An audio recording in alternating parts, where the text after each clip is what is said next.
वंश की बातें सुनकर राज सोचने लगा, आज इसे क्या हो गया है। यह अचानक से इतना बदल कैसे गया। तभी फ्लाइट आने की अनाउंसमेंट होने लगी थी। कुछ ही देर में वंश भी वहां पर पहुंच गया। जाते ही राज से बोला, क्यों बे, मुझे तुम कॉल क्यों नहीं किया। मैं जब कॉल नहीं करता तो मुझे तो पता ही नहीं चलता कि अंशिका आ रही है और एयरपोर्ट पर तो आया है उसे रिसीव करने। इतना सुनकर के राज स्माइल करते हुए बोला, ऐसी बात नहीं है भाई। वंश गुर्राते हुए उसकी तरफ देख कर के बोला, तो फिर कैसी बात है। वंश को देख कर के वहाँ बहुत सारी लड़कियों की भीड़ इकट्ठी हो गई। वह ऐसा बिल्कुल भी नहीं सोचा था कि उसके एयरपोर्ट जाने से ऐसा कुछ भी हो सकता है। अगर वह यह जानता तो वह आता ही नहीं। तभी विशेष उसके पास आया और कहने लगा, बॉस, यहाँ से निकलने में ही भलाई है। राज के चेहरे पर ज़ोर ज़ोर से हंसी आ रही थी, मगर वह अपनी हंसी को दबा करके बस एक टक वंश को ही देखे जा रहा था। वंश भी बहुत ज़्यादा गुस्सा हो रहा था। राज को देखकर दोनों एक दूसरे को देखने में बिजी थे, बट लड़कियां तो सिर्फ वंश को ही देखने में इंटरेस्टेड थी। राज को रहा नहीं गया तो वह वंश की तरफ देखा और बोला, क्यों, आना तो सफल हो गया ना तुम्हारा। यही चाहती थी ना कि तुम्हारे आगे पीछे लड़कियों की लाइन लगी रहे, और अब यह लाइन लगी हुई है तो फिर तुम्हें इतनी टेंशन और गुस्सा क्यों आ रहा है।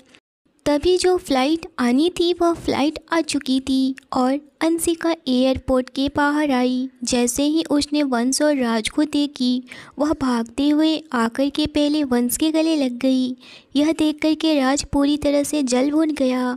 यह बिल्कुल नहीं चाहता था कि वह वंश के गले लगे, पर वह ना चाहते हुए भी कुछ नहीं कर सकता था।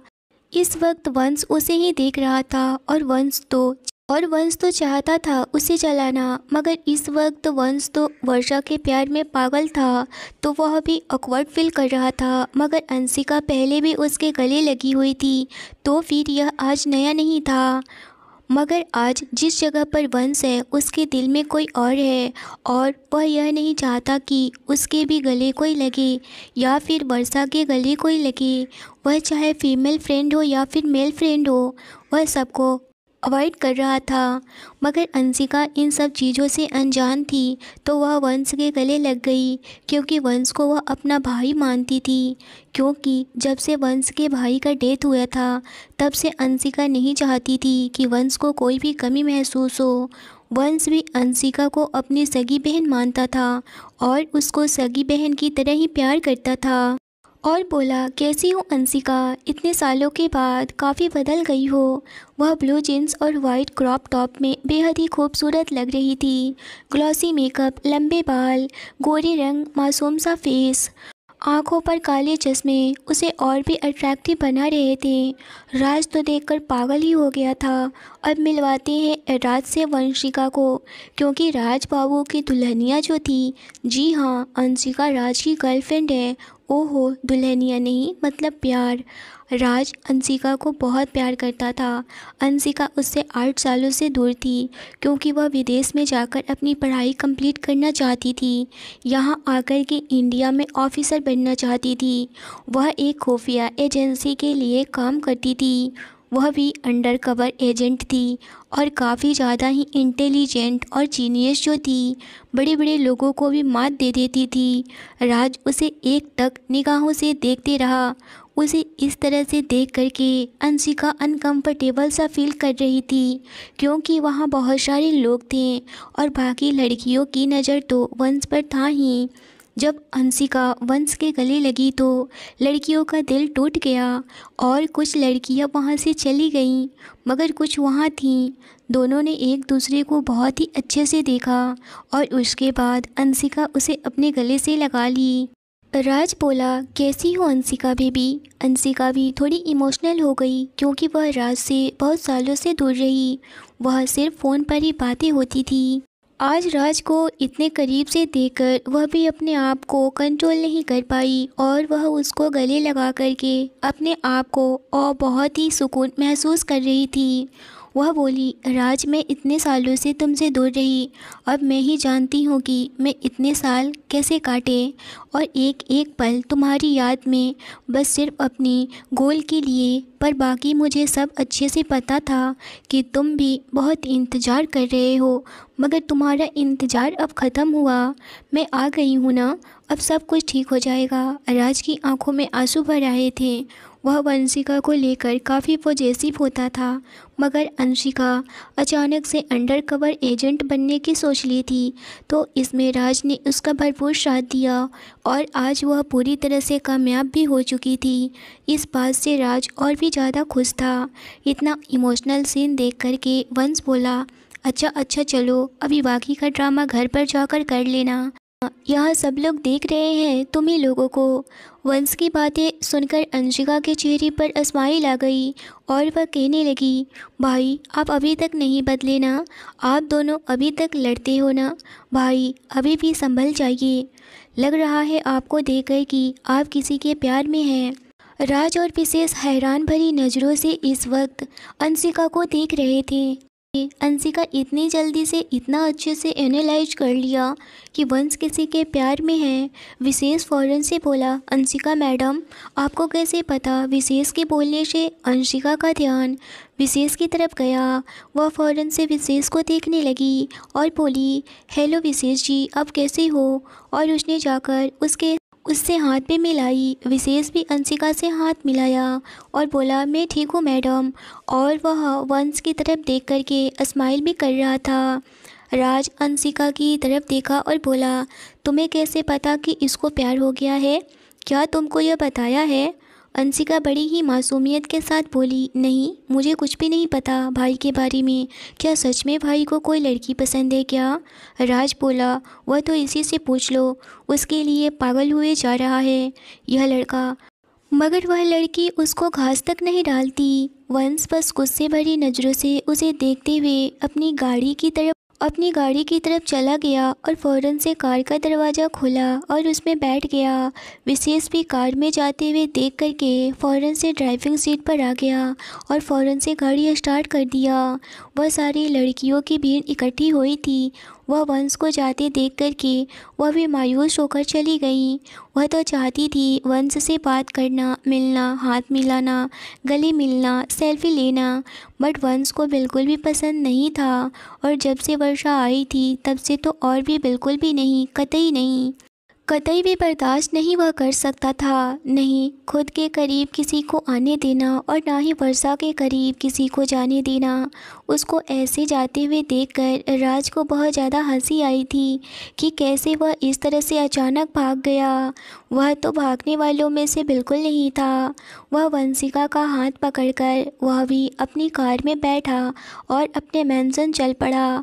अंशिका के फैमिली में बस उसकी माँ और उसकी एक बहन थी। अंशिका के पापा बहुत बड़े बिजनेसमैन रह चुके थे, मगर उनकी एक एक्सीडेंट में डेथ हो गई थी। मगर अंशिका के फैमिली वालों में किसी भी तरह की कोई भी प्रॉब्लम नहीं हुई, क्योंकि उसके पापा इतने सारे पैसे उन लोगों के लिए अपने पीछे छोड़ गए थे कि वो लोग आराम से बैठ कर के अपनी ज़िंदगी गुजार सकते हैं। अंशिका की माँ माया खुराना सारा कुछ खुद ही हैंडल करती थी। अपने हस्बैंड के जाने के बाद उन्होंने अपने ऑफिस और बिजनेस को ऐसे संभाला कि वह आज भी इस शहर का एक बड़ा बिजनेस की लिस्ट में उनकी कंपनी हमेशा छाया हुआ रहता था। माया खुराना अपने दोनों बेटियों को बहुत काबिल बनाई थी। अंशिका की बहन कोमल वह फैशन डिज़ाइनर कर रही थी, पर वह भी विदेश जाना चाहती थी, मगर माया खुराना कहती थी, दोनों चली जाओगी तो मेरा क्या होगा, मैं यहाँ नहीं रह पाऊँगी। इसीलिए वह कोमल खुराना को यहाँ से जाने नहीं देना चाहती थी। पर अब कोमल को भी लगने लगा था कि जैसे ही अंशिका आ जाएगी तो वह भी विदेश अपनी फैशन डिजाइनिंग के लिए जाए। राज अंशिका को लेकर के जैसे ही मेंशन पहुंचा, राज के पापा विक्रांत सिंह अंशिका को देखकर के बहुत खुश हुए। वह फ़ौरन से अंशिका के पास आए। अंशिका भी उनकी डॉटर इन लॉ बनने वाली थी। वह फ़ौरन से विक्रांत जी के पैर छूती है। विक्रांत जी उसे बहुत ही प्यार से सर पर हाथ फेर कर बोले, खुश रहिए, आपको आने में कोई तकलीफ़ तो नहीं हुई ना?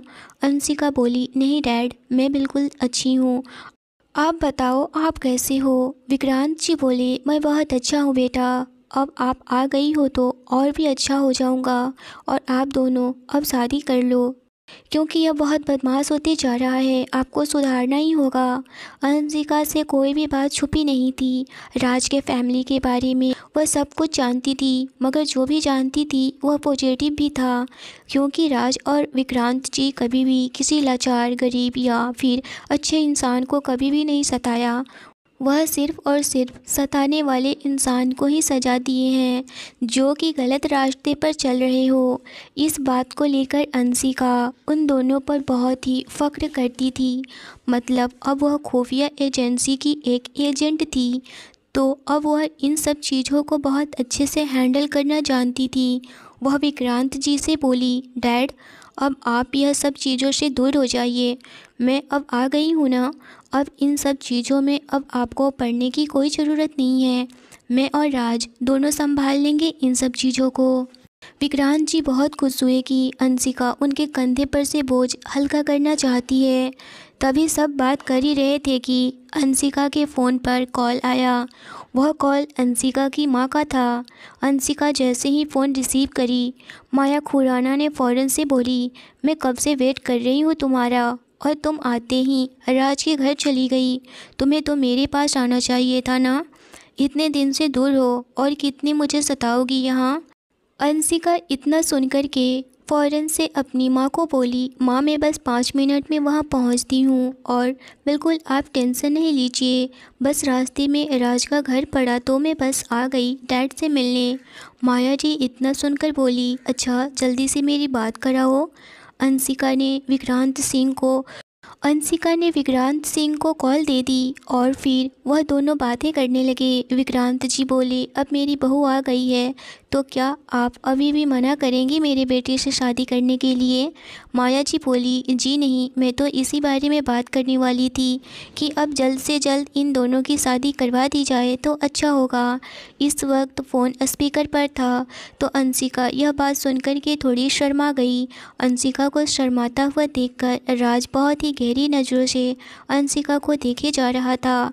अब उसे रहा नहीं गया तो धीरे से उसकी हाथों पर अपना हाथ रख दिया और उसे बड़े ही प्यार से आंखों से झपकी दिया। विक्रांत जी और माया जी की बात कर चुके थे तो राज बोला, फिर चलते हैं पापा, मैं आपसे बाद में मिलता हूँ, अंशिका को उसके घर छोड़कर आता हूँ। विक्रांत जी बोले, ठीक है बेटा, आराम से जाना। वह दोनों आकर के गाड़ी में बैठ गए। गाड़ी में बैठते ही अंशिका राज को फ़ौरन से एक झपकी देती है। राज भी हैरान था कि अचानक से अंशिका को क्या हो गया। वह बोला, क्या हुआ बेबी, कुछ प्रॉब्लम? इस वक्त अंशिका बहुत ही इमोशनल हो रही थी, क्योंकि इतने सालों से दूर रही थी अपने परिवार वालों से, अपनों के साथ दूर। इतनी इमोशनल फील हो रहा था उसे अपने घर वालों से मिलकर के, अपने प्यार से मिलकर के। राज सब समझ रहा था, बट जानबूझकर उसे परेशान करना चाहता था, पर फिर समझ गया कि वह इतने वर्षों से उससे दूर रही, और वह भी अंशिका को गले से लगा लिया और बोला, डोंट वरी बेबी, मैं हूँ ना, अब तो हमें साथ ही रहना है और पास ही रहना है। वह दोनों घर के लिए निकल गए। इधर वंश आज पूरी तरह से अकेलेपन महसूस कर रहा था, क्योंकि राज भी अंशिका के खातिरदारी और मिलने में लगा हुआ था। उसकी वर्षा भी आज 2 दिनों के लिए छुट्टी पर थी, क्योंकि उसकी तबीयत ठीक नहीं थी, तो उसने ही उसे लीव दे रखा था। उसका मुंह पूरी तरह से बना हुआ था, मगर वह फिर भी अपने काम से अपने आप को दूर नहीं कर सकता था। वह अपने काम में पूरी तरह से खो से गया था। तभी वंश का फ़ोन बजा। वह फ़ौरन से फ़ोन देखा, वह राज का कॉल था। वह रिसीव किया और कहने लगा, फुर्सत मिल गई, अब क्या कहना है, बोल जल्दी से। राज बहुत ही खुश था और कहने लगा, आज ही अंशिका के आने की खुशी में उसके घर पर पार्टी रखी गई है, तो जल्दी से आ जाना शाम को। वंश गुस्से से बोला, चल ठीक है। तभी राज बोला, क्यों, आने का मूड नहीं है क्या? ऐसा क्यों बोल रहा है? वंश बोला, मैं अभी बहुत बिजी हूँ, मैं बाद में बताता हूँ कि क्या करना है। तभी राज बोला, अगर तू नहीं आएगा ना तो तू सोच लेना कि तू कितने घाटे में रहेगा, सोच ले। स्माइल करते हुए वह कॉल कट कर दिया। वंश एक बार अपने फ़ोन की तरफ नज़र घुमा कर के मुस्कुराते हुए होठों से बोला, यह भी ना गजब का इंसान है, खड़ूस कहीं का। तभी विशेष उसके कैबिन में आया और बोला, बॉस आज अंशिका मैडम के घर में पार्टी है तो हमें इनवाइट किया गया है, चलना होगा आपको भी। वंश अपने लैपटॉप पर हाथ चलाते हुए बोला, हाँ अभी अभी मुझे भी कॉल आया था राज का। वैसे एक काम करना, तुम चले जाना, मुझे बहुत सारे काम निपटाना है। वंश की बातें सुनकर विशेष हिचकिचाते हुए बोला, बट बॉस वह। तभी वंश अपने हाथों को रोका और उसकी तरफ देखते हुए बोला, क्या वह कर रहे हो, बोलो जो बोलना है। विशेष कहने लगा, बॉस वो मिस वर्षा जी भी पार्टी में आने वाली है। इतना सुनकर के वंश की आंखें बड़ी हो गई और वह विशेष को बस घूरते हुए बोला, क्या? और बोला, ठीक है तो पार्टी कब से शुरू होगी? विशेष ने बोला, बस 1 घंटे में शुरू होने वाली है पार्टी। पार्टी तो फिर चलो मेंशन चलते हैं। इतना सुनकर विशेष बोला, यस बॉस, और वह फ़ौरन से कैबिन से बाहर निकल गया और कार रेडी करने लगा। वंश भी अपने आप को सही किया और ऑफिस से बाहर चला गया। काफ़ी शाम हो चुकी थी, सारे एम्प्लॉय जा चुके थे, मगर वंश तो वंश था ना, वह अपने काम से कभी भी थकता ही नहीं था। वह फ़ौरन से मेंशन गया और अपने पार्टी वेयर सूट निकाला और बेड पर रख दिया।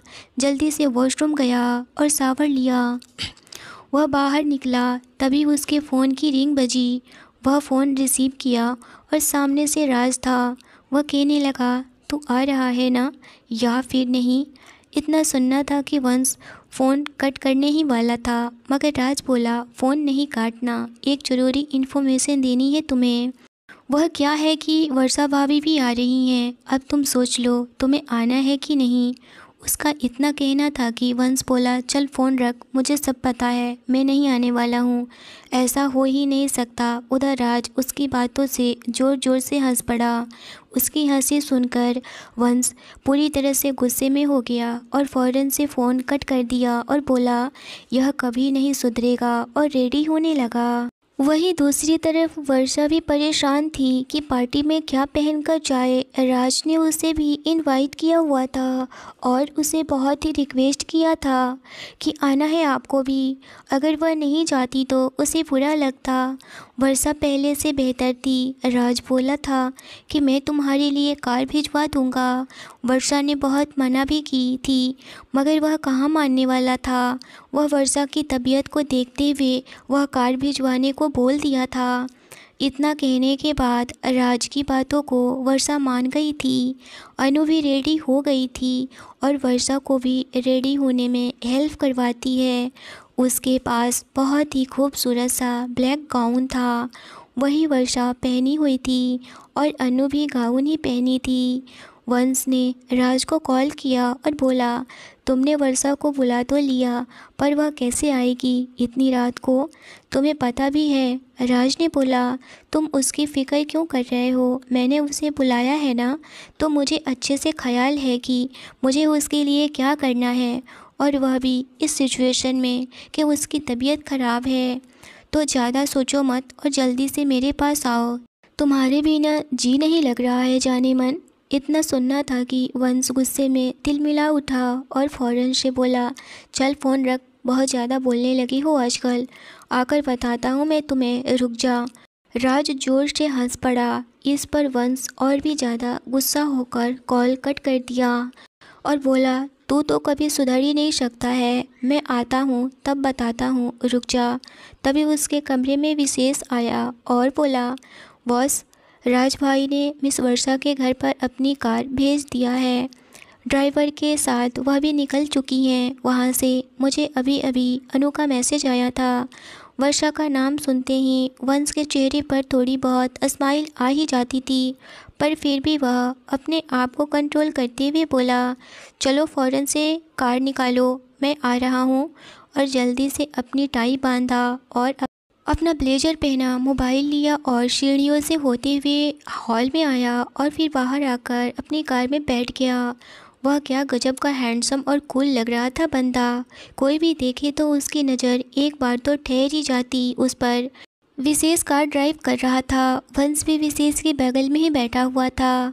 आज वह ड्राइव करने के मूड में नहीं था, वरना हमेशा से वही ड्राइव करता था। पता नहीं आज क्या हुआ था उसे। वह अपनी आंखें बंद किया, गाड़ी के सीट से सर को टिका दिया और चुपचाप से गाड़ी चल रही थी।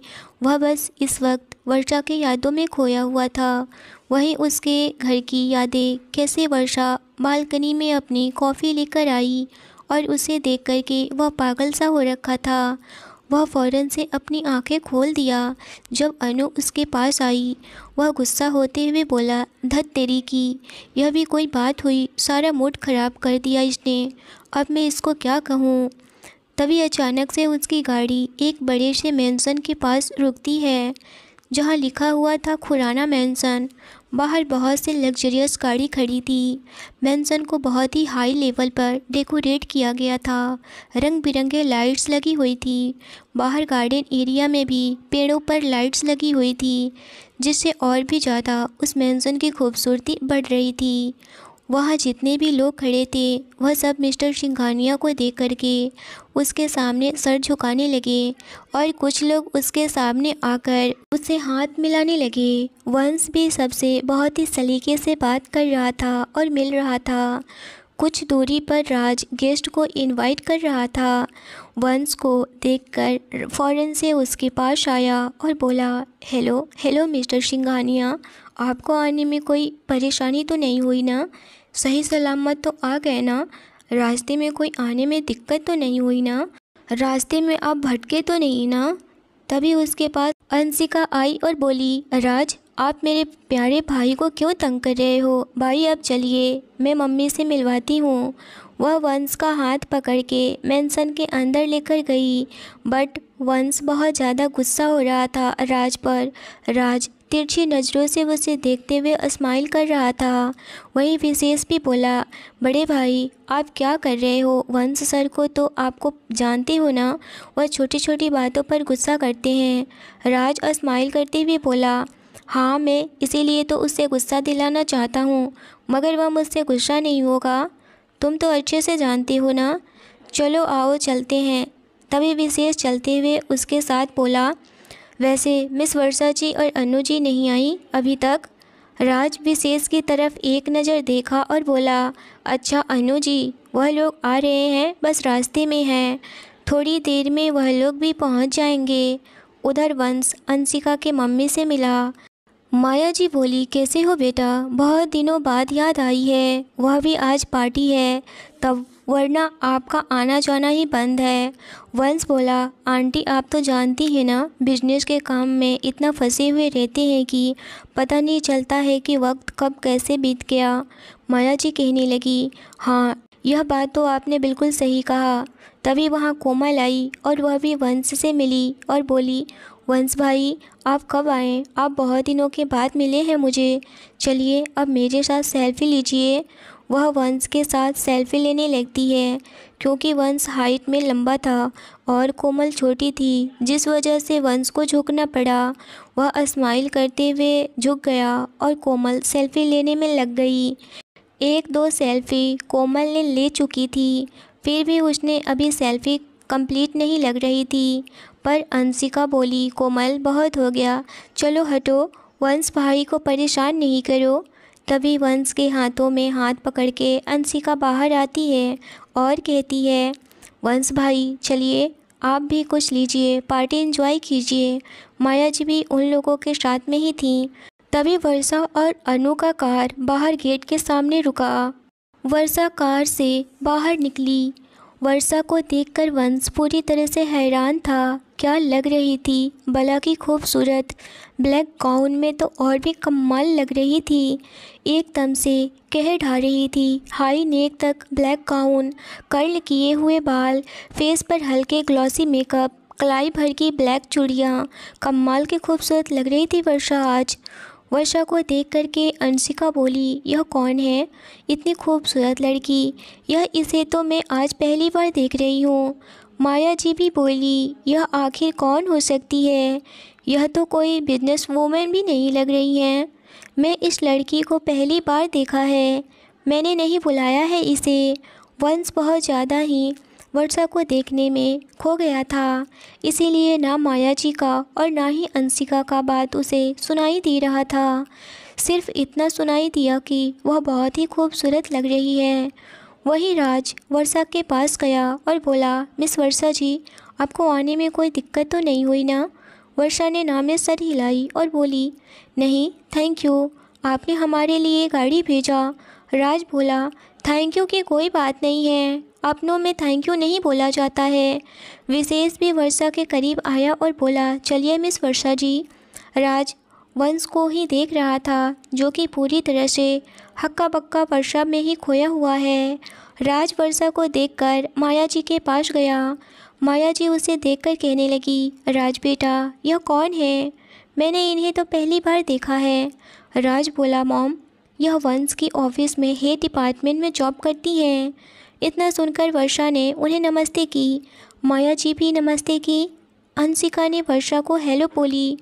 वर्षा ने भी अंशिका को रिप्लाई में हेलो बोली और हाथ मिलाई। राज धीरे से अंशिका के बगल में जाकर उसके कान में बोला, वंश को देखो। अंशिका वंश को ध्यान से देखने लगी। उसे बिल्कुल भी कुछ समझ में नहीं आ रहा था कि राज क्या कहना चाह रहा है। वंश जानता था कि वर्षा ज़्यादा देर तक खड़ा नहीं रह सकती है। वह उसको ध्यान में रखते हुए विशेष से बोला, वर्षा और अनु को टेबल के पास चेयर है, वहाँ पर बैठने को बोल दो। वहाँ बहुत सारे लोग थे, इस वजह से वंश वर्षा से दूरी बनाए हुए था। विशेष अनु और वर्षा को लेकर टेबल के पास गया और वर्षा को वहाँ चेयर पर बैठने को बोला। माया जी और अंशिका अभी भी हैरान नज़रों से वंश को देखे जा रही थी। वर्षा और अनु को जाने के बाद राज ने उन्हें खुलकर बताया कि अंशिका, तुम्हें लगता था ना कि वंश को प्यार हो गया है, तो वही प्यार है वर्षा मैडम, मेरी भाभी। अंशिका स्माइल करते हुए बोली, वाह क्या पसंद है, बहुत ही खूबसूरत लड़की है। वंश भाई, आपने क्या हीरा ढूंढा है। माया जी भी कहने लगी, सच में वंश बेटा, बहुत ही खूबसूरत लड़की है और शायद दिल की भी बहुत अच्छी है। राज बोला, शायद नहीं मॉम, वह सच में दिल की बहुत बहुत बहुत अच्छी है। वंश स्माइल करते हुए बोला, पर अभी तो वह मानी ही नहीं है ना कि मैं प्यार करता हूँ। मेरे प्यार को उसने रिजेक्ट भी कर दिया, मगर किसी भी हाल में मुझे वो चाहिए, मैं उसे अपना बनाकर ही रहूँगा। अंशिका, मैं तुमसे ही उम्मीद लगाए बैठा हूँ कि तुम इस मामले में मेरी हेल्प करो। और उसके बाद वंश ने अंशिका को सारी बातें बता दिया, चाहे वो उसके पापा की बात हो या फिर वर्षा की बात हो। अंशिका सारी बातें सुनकर कहने लगी, यह तो मेरे बाएं हाथ का खेल है, इसमें आप लोग बिल्कुल भी टेंशन ना लो, मैं सब ठीक कर दूंगी। वंश रिलैक्स भरी लंबी सांसें लिया और बोला, मुझे यही उम्मीद थी तुमसे कि तुम मेरी हेल्प ज़रूर करोगी। राज बड़ी बड़ी आंखें किए हुए बोला, ओहो, तभी मैं कहूँ कि अंशिका के लिए इतना बेसब्री से इंतज़ार क्यों हो रहा है। इतनी बड़ी बात मुझसे छुपा कर रखा तुमने, बताना ज़रूरी भी नहीं समझा। भाई तुमने बहुत बोल दी, अब तुमने, चलो हटो, हमारी दोस्ती ख़त्म। इतना कह कर के वह वहाँ से चला गया और ड्रिंक लेने लगा। उसको ड्रिंक लेते हुए देखकर वंश स्माइल करते हुए उसके पास गया और बोला, दोस्त अकेले अकेले ड्रिंक नहीं लेते हैं, साथ में मिलकर लेते हैं, चल दो दो पैक लगाते हैं। फिर दोनों स्माइल करके साथ में ड्रिंक करने लगते हैं। तभी राज बोला, वंश और बताओ आगे क्या करना है। वंश गहरी सांस लिया और बोला, मुझे बस उस लड़की को सेफ रखना है, किसी भी हालत में उसे कुछ भी नहीं होना चाहिए, और उसके चेहरे पर जो मासूमियत अभी तुम्हें दिख रही है वह कभी भी खोनी नहीं चाहिए। राज बोला, ऐसे ही होगा, तुम अपनी टेंशन कम करो और इस पार्टी को एंजॉय करो। वैसे मैं और अंशिका बहुत जल्द शादी करने वाले हैं। वंश उसे घूरते हुए बोला, क्या इतनी जल्दी फंसेगा, मुझे नहीं पता था। राज स्माइल करते हुए बोला, तू भी तो इसी के प्लानिंग में लगा हुआ है। बस मैं यही देखना चाहता हूँ कि अगर वर्षा तुम्हारे प्यार में पड़ गई तो तुम्हें एक एक मिनट का हिसाब देना पड़ जाएगा, ये समझे। तब देखता हूँ कि कौन तुम्हें बचाता है, और तब तो तुम मुझसे भी ज़्यादा फंसोगे। इतना सुनना था कि वंश खा जाने वाली नज़रों से राज को देख रहा था। राज इस वक्त स्माइल कर रहा था। उसके स्माइल पर वंश को बहुत ज़्यादा गुस्सा आ रहा था। तभी उसके पास विशेष आया और बोला, बॉस, मुझे नहीं लगता है कि मिस वर्षा ज़्यादा देर तक बैठ पाएंगी, क्योंकि उनके पैर काफ़ी परेशान कर रहे हैं। जब मैंने देखा तो उनसे पूछा तो वह अपने पैर की तरफ देखते हुए बोली, मैं ठीक हूँ, लेकिन मुझे नहीं लगता कि वो ठीक हैं। क्या होगा इस पार्टी में? क्या कुछ राज छुपा है इस पार्टी में? अब अंशिका क्या करेगी वर्षा और वंश को मिलाने के लिए, तो जानेंगे नेक्स्ट एपिसोड में। स्टोरी अच्छी लगी हो तो एक लाइक ज़रूर करिए। चैनल पर पहली बार आए हैं तो चैनल को ज़रूर सब्सक्राइब करिए। मिलते हैं एक इंटरेस्टिंग एपिसोड के साथ। Thanks for watching.